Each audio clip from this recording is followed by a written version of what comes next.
Hey everybody, Scott here, and I'm in the middle of putting together a new workshop, but I wanted to kind of throw some of the ideas out there at you today because they're kind of fresh in my head. But what we're going to talk about is how you're going to overcome those roadblocks in your writing. We're all going to have those. We're going to have these days where we sit down at the computer and that blank screen stares at us and that cursor is blinking, daring you to write something. You're going to have these days where your head's just not in the game, where you've got your mind thinking about all these other things going on around you, and just sitting down at that keyboard just doesn't sound good. We're all going to be there. Every writer gets there. I'm friends with a lot of people on social media who are writers, and they all have those days. So how do you get over those? Well, first of all, you can't the whole idea of just sit down and write, that's not going to happen. It's not going to. Your brain's already not in the correct headspace at that moment. So sitting down and trying to force your writing at that moment, it's not going to help you. And I know that just seems backwards, right? Because a lot of people are going to say, just suck it up and get going. But if you sit down and you just start writing, you're going to make yourself feel bad.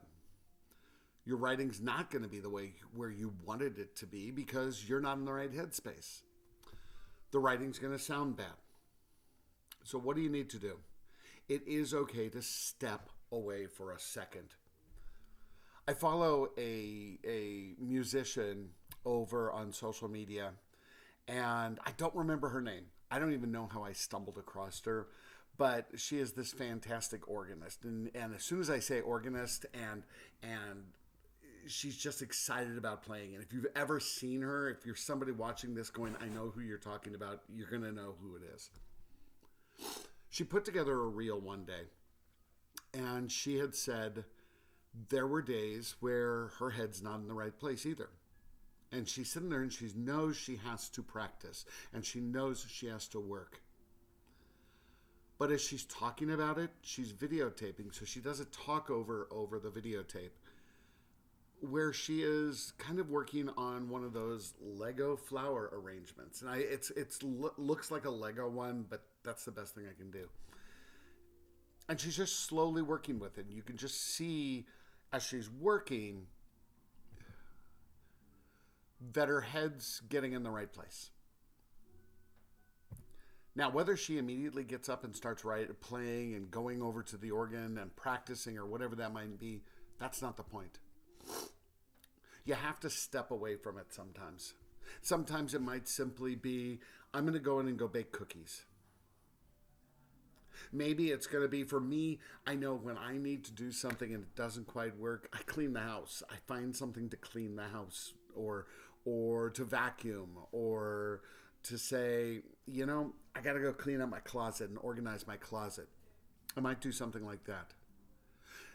You need to take just a few minutes away. One of my writers goes to the gym. She goes out for a walk. She goes to the gym. She does a 2-hour walk, 2-hour workout at the gym. And oftentimes she has said that when she comes back, she knew exactly what she needs to write now. Is she going to get the full time of writing that she had planned on? Nope, not going to. But she stepped away long enough to see it from another angle. When she'd come back from the gym, she said she sits down, jots down some notes really quickly on a pad of paper. Maybe logs into the computer and gets online and just types those 3 or 4 dialogue lines or that dialogue scene or whatever that might be, or just some notes, so she's ready to go the next day. Are we going to have some areas where we're just not going to be able to get things done? Yeah. So just step away, breathe deeply, and everything will be okay, I promise. Yes, you might have a deadline. It'll all be okay. I want you to think about that today. If you are somebody who is struggling with this writing, it's okay to step away. But you'll notice I'm saying briefly. Don't walk away for weeks. You do that, it'll be harder to get back. I want you to enjoy your writing. Talk to you soon.